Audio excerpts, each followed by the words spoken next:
Wala nga katapusan ng mga hugasin, nag-refill ng condiments bottle at nagluto ng hapunan. Pero syempre, bago ngayon, hi, hello, welcome to my vlog. Oh, akala niyo wala tayong mini vlog, no? Diyos ko ate, kailangan natin magsipag para mapansin tayo ni Meta. Hanggang ngayon kasi hindi pa nga tayo nai-invite sa content monetization, kaya nga more sipag pa. Kahit nga na minsan tinatamad ako dahil wala pa ngang earnings yung mga content ko. Pero ngayon pa ba ako susuko? Nandito na ako. Uy Meta, pansinin mo naman ako. Marami nang nag-iisip na sumasahod na ako, kaya tuparin mo na yung mga iniisip nila. Huwag ka nang mahiya, sige na.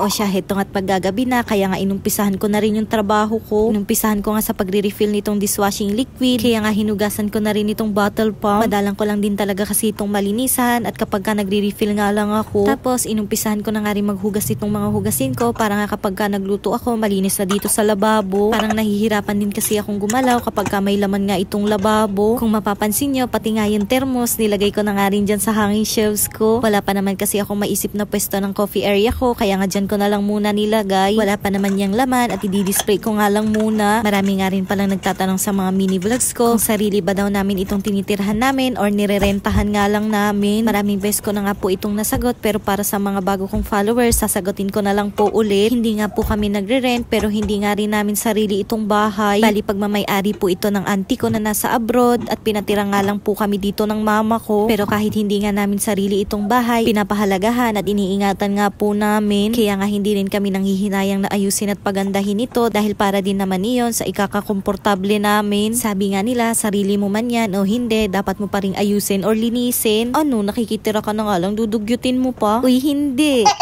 O siya, hayanit, pagtapos ko nga hugasan yung mga hugasin ko, nagpunas-punas nga lang ako at nag-refill na nga rin ako nitong mga condiments bottle ko. Suka at toyo na nga lang itong re-refillan ko dahil nalagyan na nga ng Papa J yung mantika, at yung patis naman namin mamuno-muno pa nga. Nakapag-order na nga rin pala kami ng gaas nung sumahod nga ang Papa J, kaya nga heto't hindi na nga display itong kalan ko. O, uunahan ko na kayo, nilalagay ko lang po dyan yung rice cooker kapag ka nga maghuhugas lang ako ng mga plato. Alam nyo naman, maliit nga lang yung space ng lababo ko at wala talagang mapagpatungan ng mga hugasin. Binabalik ko din naman po yan kaagad kapag katapos na nga ako maghugas ng mga hugasin. Ang hirap talaga kapag ka maliit nga yung space ng lababo mo. Para nga makakilos ka ng maayos, kailangan mo magtanggal ng gamit at ibabalik mo na nga lang kapag katapos ka na nga sa gawain mo. Sobrang hassle talaga, kaya nga naiisipan ko na rin mag-order ng patungan para nga kahit papano hindi na nga ako tanggal balik ng mga gamit. Hindi pa lang talaga ako nakapag-check out dahil pinag-iipunan ko pa nga yung mga kailangan ko dito sa bahay. Ayan, at nagsalang na nga rin pala ako ng sinaing at 5 takal nga lang yung sinaing ko. Nilagyan ko nga rin ng konting suka para nga hindi kagad mapanis. Tapos ayan, habang nakasalang nga yung sinaing ko, magpapalambot naman ako nitong munggo. Wala nga sa plano yung pagluluto ko nito, kaya nga sakalan ko na lang ito palalambutin. Usually kasi kapag ka magluluto nga ako nito, umaga pa lang or gabi, binababad ko na nga sa tubig para nga kapag lulutuin ko na, medyo malambot na nga yung munggo. Maglalagay nga rin pala ako ng kamatis ngayon para nga medyo masarap-sarap itong munggo. Wala kasing mabilihan ng panahog dito sa tindahan, kaya nga chicharon na lang yung ilalagay ko. Pagpasensyahan nyo na nga't kumakain pa nga ako ng ice candy niyan at hindi talaga maiwasan dahil sobrang sarap nga. Diyos ko ate, pang-4 ko na siguro yan.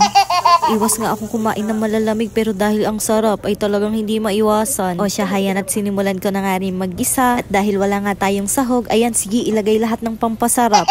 Hindi nga rin pala ako naglalagay ng kahit anong gulay kapag ka nagluluto ng munggo dahil ganyan nga lang yung gusto ng mga bata. Ayan, at syempre ilang minuto nga lang naluto na rin itong ulam, kaya tarapot kumain na. Oops, teka lang. Kapag may nakita kayong ad sa dulo ng video na to, baka naman pwede mag-skip. Wala akong 30 seconds yan, mga mi. Salamat!